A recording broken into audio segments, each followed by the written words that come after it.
प्यारे दोस्तों नमस्कार। आज के इस नए वीडियो में आपका स्वागत है। दोस्तों आज के वीडियो आप लोगों के लिए बहुत ही महत्वपूर्ण होने वाला है, क्योंकि दोस्तों आज के इस वीडियो में मैं सीधी भर्ती सरकारी नौकरी संबंधित जानकारी लेकर के आया हूं। मेडिकल कॉलेज अंबिकापुर में तृतीय और चतुर्थ श्रेणी के 447 पदों पर सीधी भर्ती होगी।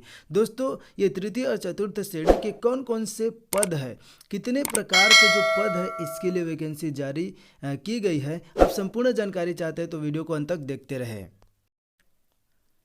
पदों का विवरण जानने के लिए हम official website Rajmata Shrimati Devendra Kumari Sahdev government medical college Ambikapur के जो ऑफिशियल साइट है उसमें आ जाते हैं। तो इस प्रकार जिससे देखिए नोटिस, तो नोटिस में बोला गया है, देखिए इस प्रकार से जो सीधी भर्ती है तो विज्ञापन sweeper, cook assistant, library attendant, dissection hall attendant, माली, lab attendant, packer, ward boy, आया, पम्प अटेंडेंट, भृत्य, सर्वेंट, स्ट्रेचर बेरर।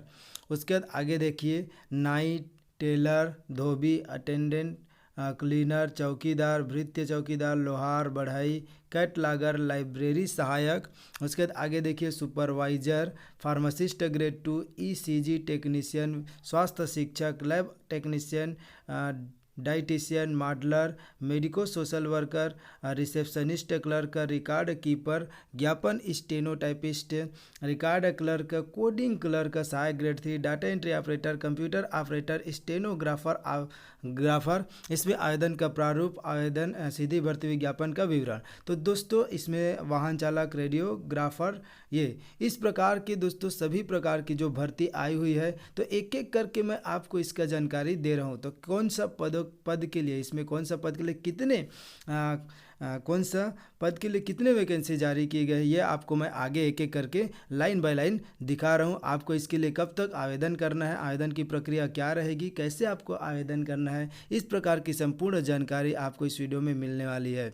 यदि आप नए हैं तो चैनल को सब्सक्राइब करके बेल आइकन को प्रेस कर ले, ताकि नए वीडियो का अपडेट आपको तुरंत मिल सके। तो चलिए शुरू करते हैं। आज दोस्तों जो मेडिकल कॉलेज अंबिकापुर में 447 पदों पर सीधी भर्ती हेतु विज्ञापन आया हुआ है, उसके बारे में हम चर्चा करते हैं। दोस्तों इसके लिए आवेदन की फ़ीस कितनी रहेगी, आवेदन की प्रारूप क्या रहेगी, आपको आवेदन कौन सा पते पर भेजना है, ये संपूर्ण जानकारी आपको वीडियो के अंत में मिल जाएगी। पहले मैं आप लोगों को जो है ये वैकेंसी आया हो उसके बारे में जानकारी दे रहा हूँ। देखिए पहले दोस्तों हम बात कर लेते हैं तो सीधी भर्ती होती है कुल रिक्तियों वर्गवार। तो देखिए इसमें बोला गया है कि जो पद का नाम क्या है, तो स्वीपर के लिए, तो स्वीपर इसके लिए मैट्रिक से वेतनमान 16,500 से 49,400 और लेवल 1 का यह सैलरी है। और सरगुजा संभाग के इच्छुक निवासियों से दिनांक 17/8/2022 तक आवेदन पत्र जो है पंजीकृत डाक स्पीड पोस्ट के माध्यम से आमंत्रित किए जाते हैं। तो जो स्वीपर के लिए कुल देख पा रहे हैं कि कुल योग 62 पद है, जिसमें देखिए जो अनारक्षित 4 है, अनुसूचित जनजाति 10 है और अन्य पिछड़ा वर्ग 2 है। और कुल रिक्तियों वर्गवार संख्या में से केवल सरगुजा संभाग के स्थानीय निवासी महिलाओं के लिए आरक्षित पद, और कुल रिक्तियों वर्गवार संख्या में से केवल सरगुजा संभाग के मूल जो स्थानीय निवासियों जो है भूतपूर्व सैनिकों के लिए, और कुल रिक्तियों की वर्गवार संख्या में से सरगुजा संभाग के निवासियों दिव्यांगजन के लिए इस प्रकार से आरक्षण है। उसके सीधी भर्ती हेतु वर्गवार अनारक्षित, अनुसूचित जनजाति, अनुसूचित जाति, अन्य पिछड़ा वर्ग। तो देखिए ये जो है सरगुजा संभाग के निवासी स्थानीय के लिए जो आरक्षण है, उसके बाद बोला है कि सरगुजा संभाग के स्थानीय निवासियों से उसके जो सीधी भर्ती है, तो इस प्रकार से कुल जो है पदों का विवरण दिया गया है 16 और 34 और 3 और 9। तो इसमें जो इसके लिए योग्यता की बात की जाए तो किसी मान्यता प्राप्त मंडल से 8वीं परीक्षा उत्तीर्ण होना चाहिए इस प्रकार से। और उपरोक्त पद पर सरगुजा संभाग के लिए निर्धारित आरक्षण रोस्टर जो है पालन किए जाएंगे। केवल नियम और शर्तें देखिए, तो नियम और शर्तें जो है केवल अर्हता प्राप्त उम्मीदवार ही आवेदन प्रस्तुत करे। अभ्यर्थी आवेदन करने से पहले विज्ञापन में दर्शित जो भी शैक्षणिक अर्हता है, पंजीयन, अनुभव एवं आयु के अनुरूप अपनी जो अर्हता है उसको जाँच कर ले, उसके बाद ही जो आवेदन करे। आवेदित पद के अनुसार शैक्षणिक योग्यता की पुष्टि नहीं होने पर आवेदन समय निरस्त की जाएगी। उसके बाद जो है दोस्तों आवेदन पत्र के साथ किसी भी प्रकार के आपको जो शैक्षणिक दस्तावेज संलग्न नहीं करना है, केवल आवेदन पत्र भर करके आपको सेंड करना रहेगा। अलग अलग पदों पर आवेदन प्रस्तुत करने के लिए आवेदन शुल्क पृथक पृथक जमा करना अनिवार्य है। उसके बाद पदों की संख्या परिवर्तनीय है, आवश्यकता अनुसार कम या अधिक हो सकता है। उपरोक्त पदों पर आवेदन करने तो आवेदक को सरगुजा संभाग का स्थानीय निवासी होना अनिवार्य है एवं सरगुजा संभाग स्थानीय निवासी होने के संबंध में अभ्यर्थी के पास सक्षम अधिकारी द्वारा प्रदत्त निवास प्रमाण पत्र विज्ञापन में आवेदन भरने की अंतिम तिथि को होना अनिवार्य है। विज्ञापन में आवेदन करने की अंतिम तिथि को किसी रोजगार कार्यालय में आवेदक का जीत पंजीयन होना अनिवार्य है और दिनांक 1/1/2022 की स्थिति में आवेदक की आयु 18 वर्ष से कम एवं 35 वर्ष से अधिक न हो। आयु सीमा में छूट की पात्रता के संबंध में राज्य शासन द्वारा समय समय पर जारी आदेश एवं निर्देश का पालन किया जाएगा। उसका शासकीय अर्धशासकीय संस्थाओं में जो कार्यरत जो कर्मचारी है उसको नियोक्ता प्रमाण पत्र अनापत्ति प्रमाण पत्र जो है प्रस्तुत करना रहेगा। जो डॉक्यूमेंट वेरिफिकेशन होगा उसके उस टाइम यदि अभ्यर्थी सरगुजा संभाग का स्थानीय निवासी हो एवं अनुसूचित जाति अनुसूचित जनजाति अन्य पिछड़ा वर्ग की श्रेणी में आता है तो शासन द्वारा समय समय पर जारी आदेशों विनिर्देशों के तहत जो आयु शुल्क आरक्षण का लाभ प्राप्त करने हेतु आवेदन प्रस्तुत करना होगा। उसके जो आरक्षित वर्ग है आरक्षित वर्ग के दोस्तों को जो महिला अभ्यर्थियों को अपने नाम के साथ पिता के नाम से जारी स्थायी जाति प्रमाण पत्र प्रस्तुत करना अनिवार्य है एवं तदनुसार स्थायी जाति प्रमाण पत्र प्रस्तुत नहीं किए जाने पर इसे मान्य नहीं किया जाएगा। अन्य पिछड़ा वर्गों को आरक्षण और जो गैर क्रीमी लेयर के आधार पर ही देय है। गैर क्रीमी लेयर जो का निर्धारण पिता के वार्षिक आय के आधार पर होता है अतः अन्य पिछड़ा वर्ग के अभ्यर्थी को स्थायी जाति प्रमाण पत्र के साथ गैर क्रीमी लेयर के अंतर्गत आने के प्रमाण पत्र जो प्रस्तुत करना रहेगा। उसके बाद जो है इसके बाद इसमें इस प्रकार से कोरोना वैश्विक महामारी के दौरान छत्तीसगढ़ राज्य के शासकीय संस्थाओं में नियुक्त एवं 6 माह तक लगातार सेवा देने वाले अस्थायी स्वास्थ्य कर्मियों को विभाग के तृतीय एवं चतुर्थ वर्ग के पदों पर चयन हेतु 10 बोनस अंक दिया जाएगा। इस प्रकार कुल 100 अंकों की मेरिट तैयार कर अभ्यर्थियों का चयन किया जा सकेगा। और उपरोक्त जो पदों की भर्ती संबंधी और ज़्यादा जानकारी के लिए आप दोस्तों इस वेबसाइट जो है www.gmcambikapur.co.in तथा कार्यालय के नोटिस बोर्ड पर चस्पा किया जाएगा, वहां से जाकर के आप देख पाएंगे। इस प्रकार से इसमें समान अंक इसमें और कुछ निर्देश दी गई है दोस्तों। जो मेन पॉइंट है उसको मैं बता दिया। आगे आपको बताऊंगा कि इसके लिए कितने फीस जमा करना है, आवेदन कैसे करना है। तो अब दोस्तों सभी प्रकार के जो विज्ञापन है इसमें इसी प्रकार के नियम और शर्तें लागू रहेगी। मैं केवल जो है पदों का नाम अब आगे बताऊँगा। तो पद का नाम इस प्रकार से हम बात कर लेते हैं। कुक असिस्टेंट के इसके लिए मैट्रिक्स लेवल जो रहेगा वेतन 15,600 से 49,400 लेवल 1 की यह सैलरी है। इसमें देखिए इसके लिए कुल 5 पदों के लिए वैकेंसी जारी की गई है। इसमें जो शैक्षणिक योग्यता की बात की जाए तो किसी मान्यता प्राप्त मंडल से कक्षा 8वीं परीक्षा उत्तीर्ण होना चाहिए। किसी मान्यता प्राप्त संस्था से रसोईया सहायक में प्रशिक्षण उत्तीर्ण होना चाहिए। उसके बाद हम आगे अब बात कर लेते हैं दोस्तों। इसके लिए जो है इसके लिए अब लाइब्रेरी अटेंडेंट के लिए 15,600 रहेगा। इसके लिए लेवल 1 का सैलरी है और इसके लिए कुल 2 पोस्ट है। कुल 2 पोस्ट में देख लीजिए कौन कौन सा जो आरक्षित के लिए एक है, अनुसूचित जनजाति के लिए एक है। उसके बाद किसी मान्यता प्राप्त मंडल से 8वीं परीक्षा उत्तीर्ण होना चाहिए। उपरोक्त पद पर सरगुजा संभाग के लिए निर्धारित आरक्षण रोस्टर लागू होंगे। बाकी नियम एवं निर्देश जो पहले आपको मैं बता दिया वही लागू रहेंगे। उसके बाद दोस्तों आगे बात करते हैं डिसेक्शन हॉल अटेंडेंट। तो डिसेक्शन हॉल अटेंडेंट के लिए जो है कुल पदों की संख्या 4 है। इसमें जो है 1 अनारक्षित, 2 अनुसूचित जनजाति और 1 अन्य पिछड़ा वर्ग के लिए है। और उसके बाद इसके लिए सैलरी की बात की जाए तो 15,600 से 49,400 रहेगा। उसके बाद आगे बात करते हैं दोस्तों अब जो है माली के लिए। तो माली के लिए इसके लिए योग्यता की बात की जाए तो 8वीं उत्तीर्ण होना चाहिए और 4 पोस्ट है इसके लिए, 1 अनारक्षित, 2 अनुसूचित जनजाति और 1 अन्य पिछड़ा वर्ग के लिए। उसके बाद हम आगे अब बात करते हैं। आगे देखने पर आपको पता चल रहा है कि जो है लैब अटेंडेंट। तो लैब अटेंडेंट के लिए कुल 16 पद है। पदों का विवरण इस प्रकार से दिए हुए। अनारक्षित के लिए 4, अनुसूचित जनजाति के लिए 9, अनुसूचित जाति के लिए 1 और अन्य पिछड़ा वर्ग के लिए 2। इसके लिए जो योग्यता की बात की जाए तो 8वीं परीक्षा उत्तीर्ण होना चाहिए और सरगुजा संभाग के लिए निर्धारित आरक्षण रोस्टर पालन होंगे। अब देखिए जो पैकर, तो पैकर के लिए जो है 15,600 सैलरी रहेगा और कुल पोस्ट है। कुल पोस्ट की बात की जाए तो 12, अनारक्षित 3, अनुसूचित जनजाति 6, अनुसूचित जाति 1, अन्य पिछड़ा वर्ग 2। उसके लिए शैक्षणिक योग्यता, तो शैक्षणिक योग्यता की बात की जाए तो इसके लिए भी 8वीं परीक्षा उत्तीर्ण होना चाहिए। वार्ड मैट्रिक्स में वेतनमान इसके लिए 15,600 रहेगा और से 49,400 रहेगा। इसके लिए टोटल पदों की संख्या 205 है, कुल 205। तो वार्ड बाय आया के लिए दोस्तों, वार्ड बाय आया के लिए इस प्रकार से देख पा रहे हैं कि 205 पदों के लिए वैकेंसी है। अनारक्षित 53, अनुसूचित जनजाति के लिए 113, अनुसूचित जाति के लिए 10, अन्य पिछड़ वर्ग के लिए 29। इस प्रकार से इसमें जो कुछ आरक्षित पद है। शैक्षणिक योग्यता की बात की जाए तो इसके लिए जो है 8वीं परीक्षा उत्तीर्ण होना अनिवार्य है। अब आगे बात करते हैं दोस्तों पंप अटेंडेंट। तो पंप अटेंडेंट के लिए जो है कुल 9 पदों के लिए वैकेंसी जारी की गई है। अनारक्षित 2, अनुसूचित जनजाति 5, अनुसूचित जाति 1, अन्य पिछड़ा वर्ग 1। और इसके लिए जो योग्यता 8वीं परीक्षा उत्तीर्ण होना चाहिए। अब बात करते हैं भृत्य। तो भृत्य के लिए बात करते हैं तो भृत्य के लिए कुल 7 पदों के लिए वैकेंसी जारी की गई है। अनारक्षित जिसमें 2 है, अनुसूचित जनजाति के लिए 4 और अन्य पिछड़ा वर्ग के लिए 1 है। और किसी मान्यता प्राप्त मंडल से जो है 8वीं परीक्षा उत्तीर्ण होना चाहिए। जैसा कि आप देख पा रहे हैं सर्वेंट के लिए, तो सर्वेंट के लिए कुल 19 पदों के लिए वैकेंसी जारी की गई है। और सैलरी की बात की जाए तो 15,600 से 49,400 रहेगा। और अनारक्षित 5 है, अनुसूचित जनजाति 10 है, अनुसूचित जाति के लिए 1 है, अन्य पिछड़ा वर्ग के लिए 3 है। इस प्रकार से कुल 19 पदों के लिए वैकेंसी जारी की गई है।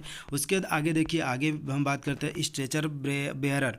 तो स्ट्रेचर बेयरर के लिए भी सैलरी सेम रहेगा, 15,600 से 49,400। इसके लिए कुल 6 पदों के लिए वैकेंसी जारी की गई है। पदों का विवरण इस प्रकार से आप देख पाएंगे। आगे हम बात करते हैं, आगे अब देखिए जो है नाई के लिए। तो नाई के लिए कुल 1 पद है जिसमें अनारक्षित है। इसमें कोई भी कैटेगरी के कैंडिडेट अप्लाई कर सकते हैं। किसी मान्यता प्राप्त मंडल से 8वीं परीक्षा उत्तीर्ण होना चाहिए। उसके बाद आगे बात करते हैं, आगे हमको देखने को मिल रहा है कि टेलर के लिए। तो टेलर के लिए कुल 2 पदों के लिए वैकेंसी है और किसी मान्यता प्राप्त मंडल से 8वीं परीक्षा उत्तीर्ण होना चाहिए। आगे हम देखते हैं धोबी के लिए। तो धोबी के लिए कुल 12 पदों के लिए वैकेंसी है। किसी मान्यता प्राप्त मंडल से 12वीं उत्तीर्ण होना चाहिए। अनारक्षित के लिए 3 है, अनुसूचित जनजाति के लिए 6, अनुसूचित जाति के लिए 1, अन्य पिछड़ा वर्ग के लिए 2। इस प्रकार से कुल 12 पदों के लिए वैकेंसी जारी की गई है। सैलरी की बात की जाए तो सैलरी 15,400 रहेगा। अटेंडेंट सजीत अटेंडेंट के लिए कुल 4 पदों के लिए वैकेंसी जारी की गई। इसके लिए योग्यता की बात की जाए तो जीव विज्ञान, भौतिक शास्त्र एवं रसायन शास्त्र में हायर सेकेंडरी परीक्षा उत्तीर्ण और किसी मान्यता प्राप्त संस्थान से आर्थोपेडिक्स एवं ड्रेसर टेक्नीशियन प्रशिक्षण के प्रमाण पत्र होना चाहिए और राज्य पैरामेडिकल परिषद से पंजीकृत होना चाहिए। और सैलरी 15,600 से 49,400 रहेगा। उसके बाद आगे हम देखते हैं क्लीनर के लिए। तो क्लीनर के लिए जो पदों की बात की जाए तो कुल 3 पद है और जो है किसी मान्यता प्राप्त मंडल से 8वीं परीक्षा उत्तीर्ण होना चाहिए। और जो सैलरी की बात की जाए तो इसके लिए सैलरी 15,600 से 49,000 जो है 400 रहेंगे। उसके बाद चौकीदार, तो चौकीदार के लिए कुल 7 पदों के लिए वैकेंसी जारी की गई है, जिसमें आप पदों का विवरण इस प्रकार से देख पाएंगे। उसके जो इसके लिए योग्यता की बात की जाए तो योग्यता जो है 8वीं परीक्षा उत्तीर्ण होना चाहिए और सैलरी 49,400 तक रहेगा 15,600 से। उसके बाद हम बात करते हैं भृत्य चौकीदार। तो भृत्य चौकीदार के लिए कुल 5 पदों की वैकेंसी जारी की गई है, जिसमें पदों का विवरण इस प्रकार से अनारक्षित 2, अनुसूचित जनजाति 2 और अनुसूचित जाति के लिए कोई भी पोस्ट नहीं और अन्य पिछड़ा वर्ग के लिए 1 है। किसी मान्यता प्राप्त मंडल से 8वीं परीक्षा उत्तीर्ण होना चाहिए। उसके बाद आगे हम बात करते हैं लोहार के लिए। तो लोहार के लिए कुल 1 पदों की वैकेंसी आई हुई है, जिसके लिए जो सैलरी की बात की जाए तो सैलरी के लिए यह लेवल 4 का सैलरी रहेगा। इसमें मैट्रिक्स लेवल रहेगा 19,500 से 62,000 तक रहेगा। आवेदन आपको 17/8/2022 तक करना रहेगा। उसके जो कुल पद की संख्या 1 है और इसमें मान्यता प्राप्त ITI से लोहार कार्य का प्रशिक्षण अथवा संबंधित विषय में 6 माह का जो कार्य अनुभव होना चाहिए। उसके बाद आगे बात करते हैं बढ़ाई के लिए। तो बढ़ाई के लिए भी यह लेवल 4 का यह सैलरी है बढ़ाई के लिए। और जो है इसके लिए कुल 2 पदों के लिए वैकेंसी जारी की गई है। अनारक्षित 1 है और अनुसूचित जनजाति 1 है। हायर सेकेंडरी परीक्षा उत्तीर्ण होना चाहिए और संबंधित विषय में जो है ITI से कारपेंटर ट्रेड का प्रमाण पत्र होना चाहिए। उसके बाद हम आगे बात करते हैं कैटलागर के लिए। तो कैटलागर के लिए सैलरी की बात की जाए तो यह लेवल 5 का है और 22,400 से 71,200 रहेगा। कुल पद की बात की जाए तो कुल पद इसके लिए 2 है और इसमें जो है शैक्षणिक अर्हता है तो शैक्षणिक अर्हता है लाइब्रेरी साइंस में डिप्लोमा होना चाहिए। उसके बाद आगे हम चलते हैं तो आगे देखने को मिल रहा है लाइब्रेरी सहायक के लिए। तो लाइब्रेरी सहायक के लिए लेवल 5 का यह सैलरी है 22,400 से 71,200 रहेगा। कुल पदों की संख्या 2 निर्धारित है और लाइब्रेरी साइंस में क्या होना चाहिए, इसके लिए डिप्लोमा होना चाहिए। बाकी जो नियम और निर्देश है जो मैं पहले आपको बता चुका वही लागू रहेंगे। इसके लिए न्यूनतम एज आयु की बात की जाए तो 18 वर्ष रहेगी। उसके बाद दोस्तों हम आगे चलते हैं हैं लाइब्रेरी सहायक। लाइब्रेरी सहायक के लिए 2 पोस्ट है पुनः। उसके बाद लाइब्रेरी सहायक में डिप्लोमा होना चाहिए। आगे हम चलते हैं, आगे देखने को मिल रहा है जो सुपरवाइजर के लिए। तो सुपरवाइजर के लिए लेवल 6 का यह सैलरी है। लेवल 6 से 25,300 से 80,500 तक सैलरी रहेगा। और कुल योग इसके लिए कुल पदों की संख्या 2 है। तो इसमें जो बायो 10+2 इस पद्धति में जीव विज्ञान, भौतिक शास्त्र एवं रसायन शास्त्र में हायर सेकेंडरी परीक्षा उत्तीर्ण होना चाहिए और किसी जो शासकीय चिकित्सालय होटल के लॉन्ड्री विभाग में अनुभव रखता हो। उसके बाद आगे हम बात करते हैं फार्मासिस्ट ग्रेड 2। तो फार्मासिस्ट ग्रेड 2 के लिए ये लेवल 6 का सैलरी है, 25,300 से 80,500 रहेगा। और उसके बाद जो पदों की संख्या कुल 4 है। अनारक्षित 1 है, अनुसूचित जनजाति 3 है। और इसके लिए जो बायो वाला होना चाहिए, जीव विज्ञान, भौतिक शास्त्र, रसायन शास्त्र में हायर सेकेंडरी उत्तीर्ण, फार्मेसी में डिग्री डिप्लोमा होना चाहिए और फार्मेसी काउंसिल से पंजीकृत होना अनिवार्य है। उसके बाद आगे चलते हैं ईसीजी टेक्नीशियन। ईसीजी टेक्नीशियन के लिए यह लेवल 7 का सैलरी है। लेवल 7 मतलब 28,700 से 91,300 तक सैलरी रहेगी। इसके लिए जो कुल पदों की संख्या की बात की जाए तो 2 है। और जीव विज्ञान, भौतिक शास्त्र, रसायन शास्त्र में 10+2 पद्धति में जो है 12वीं उत्तीर्ण होना चाहिए और शासकीय संस्थान से ईसीजी ICCU टेक्नीशियन पाठ्यक्रम प्रशिक्षित और राज्य पैरामेडिकल काउंसिल से पंजीकृत होना अनिवार्य है। उसके बाद आगे चलते हैं स्वास्थ्य शिक्षक के लिए। तो स्वास्थ्य शिक्षक के लिए लेवल 7 का सैलरी है, 28,700 से 91,300 सैलरी रहेगा। और जो है इसके लिए कुल पदों की संख्या 1 है। जीव विज्ञान, भौतिक शास्त्र, रसायन शास्त्र में हायर सेकेंडरी परीक्षा 10+2 उत्तीर्ण होना चाहिए और स्वास्थ्य विभाग द्वारा बहुउद्देशीय स्वास्थ्य कार्यकर्ता MPW प्रशिक्षण प्राप्त हो। उसके बाद आगे चलते हैं, आगे लैब टेक्नीशियन। लैब टेक्नीशियन के लिए कुल 12 पदों की वैकेंसी है और 28,700 से 91,300 लेवल 7 के सैलरी रहेगा। जीव विज्ञान, भौतिक शास्त्र, रसायन शास्त्र में हायर सेकेंडरी परीक्षा 10+2 उत्तीर्ण होना चाहिए और शासकीय संस्थान से पैथोलॉजी टेक्नीशियन पाठ्यक्रम प्रशिक्षण उत्तीर्ण होना चाहिए और राज्य पैरामेडिकल से जो काउंसिल में पंजीकृत होना अनिवार्य है। उसके बाद हम आगे बात करते हैं डाइटिशियन के लिए। डाइटिशियन के लिए यह भी लेवल 7 का सैलरी रहेगा इसके लिए और 28,700 तक से सैलरी बेसिक सैलरी रहेगा और 91,300 तक रहेगा।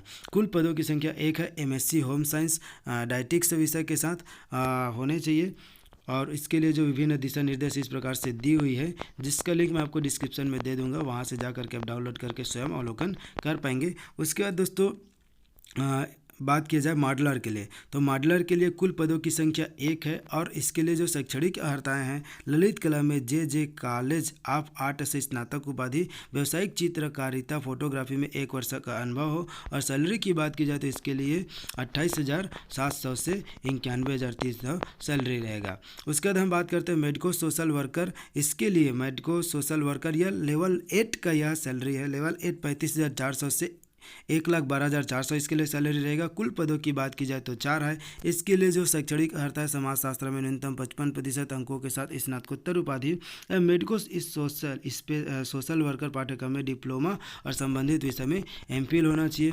आगे हम चलते हैं, आगे रिसेप्शनिस्ट क्लर्क का यह लेवल 4 का सैलरी है इसके लिए और 19,500 से 62,000 रहेगा। और कुल पदों की बात की जाए तो 2 और मान्यता प्राप्त मंडल से 12वीं उत्तीर्ण होना चाहिए। पुरानी हायर सेकेंडरी परीक्षा उत्तीर्ण के साथ मान्यता प्राप्त विश्वविद्यालय से किसी भी विषय में स्नातक पाठ्यक्रम की प्रथम वर्ष परीक्षा उत्तीर्ण हो। किसी मान्यता पुरानी अगर है तो स्नातक का प्रथम वर्ष कंप्लीट हो।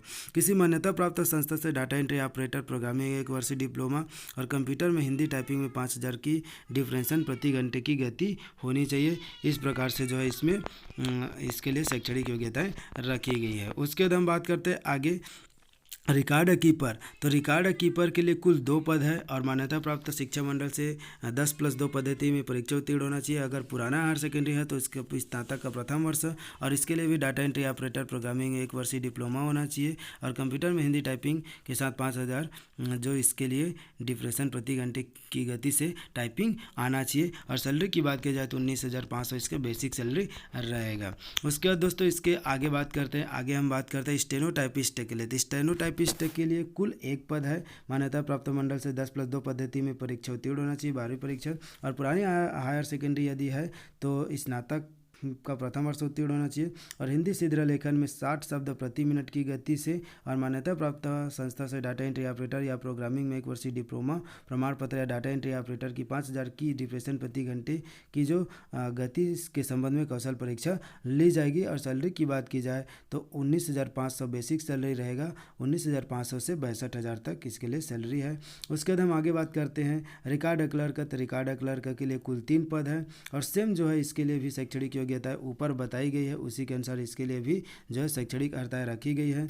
आगे हम बात करते हैं, आगे हम चलते हैं कोडिंग क्लर्क। तो कोडिंग क्लर्क के लिए कुल 3 पद है और इसके लिए जो शैक्षणिक अर्हताएँ की बात की जाए तो पिछले हम बताए हैं वही सेम इसके लिए भी शैक्षणिक अर्हताएँ लागू होगी। उसके बाद हम आगे बात कर चलते हैं, आगे बात करते हैं सहायक ग्रेड 3 के लिए। तो सहायक ग्रेड 3 के लिए कुल 9 पद है, इस प्रकार से इसके लिए कुल 9 पद है और लेवल 4 का यह सैलरी रहेगा 19,500 से 62,000 तक रहेगा और मान्यता प्राप्त शिक्षा मंडल से 10+2 पद्धति में परीक्षा उत्तीर्ण होना चाहिए और मान्यता प्राप्त संस्था से डाटा एंट्री ऑपरेटर प्रोग्रामिंग 1 वर्षीय डिप्लोमा हिंदी कंप्यूटर टाइपिंग 5,000 की डिप्रेशन प्रति घंटे की गति से जो है कौशल परीक्षा ली जाएगी और मान्यता प्राप्त मंडल संस्था अथवा छत्तीसगढ़ शीघ्र लेखन मुद्रा लेखन परीक्षा परिषद से जो है हिंदी और अंग्रेजी में मुद्रा लेखन की जो है गति के संबंध में कौशल परीक्षा ली जाएगी और प्रमाण पत्र आपको प्रस्तुत करने होंगे। उसके बाद हम आगे बात करते हैं तो डाटा एंट्री ऑपरेटर के लिए। तो डाटा एंट्री ऑपरेटर के लिए 1 पद है और 1 पद है, साथ ही साथ इसके लिए शैक्षणिक योग्यता है 10+2 पद्धति में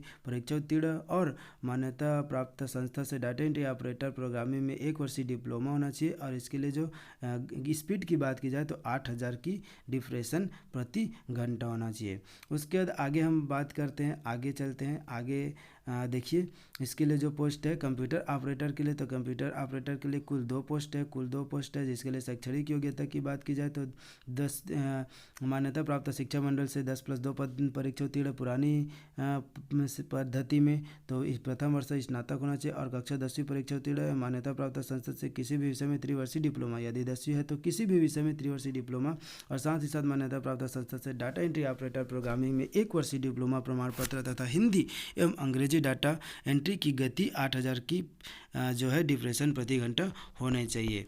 उसके बाद हम आगे बात करते हैं जो है स्टेनोग्राफर। तो स्टेनोग्राफर या लेवल 7 का सैलरी है 28,700 इसके लिए बेसिक सैलरी रहेगा। कुल 5 पदों के लिए वैकेंसी जारी की गई है और जो शैक्षणिक योग्यता की बात की जाए तो शैक्षणिक योग्यता पुराने बताए गए उसी अनुसार यहाँ भी शैक्षणिक योग्यताएं लागू होगी।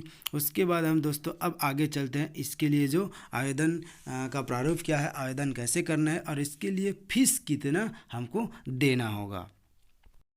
देखिए दोस्तों, इसके लिए जो आवेदन की शुल्क रहेगी तो आवेदन का शुल्क जो अनुसूचित जाति एवं अनुसूचित जनजाति वर्ग हेतु 200 रुपये और अन्य पिछड़ा वर्ग एवं अनारक्षित वर्ग हेतु 300 रुपये। आपको फीस कैसे पे करना है तो आवेदन शुल्क ऑनलाइन ट्रांजैक्शन के माध्यम से संस्था के भारतीय स्टेट बैंक मुख्य शाखा अंबिकापुर के चालू खाता क्रमांक 3560 ये दी हुई है, ये कोड है, इसी में आपको जो है इस अकाउंट में जमा करना है। नॉन होम ब्रांच में शुल्क जमा करने वाले अभ्यर्थी को बैंक चार्ज शुल्क के साथ जमा करना अनिवार्य होगा। शुल्क जमा होने पर ट्रांजैक्शन सफल होने का जो प्रमाण पर्ची पूर्ण भरे हुए आवेदन पत्र के साथ संलग्न करना अनिवार्य है। मतलब आप फॉर्म भर लेते हैं तो आपको जो सक्सेसफुली जो पर्ची मिलेगा उसको जो है आवेदन के साथ संलग्न करना होगा। इसके अभाव में आवेदक की जो अभ्यर्थीता जो है स्वयं निरस्त मानी जाएगी।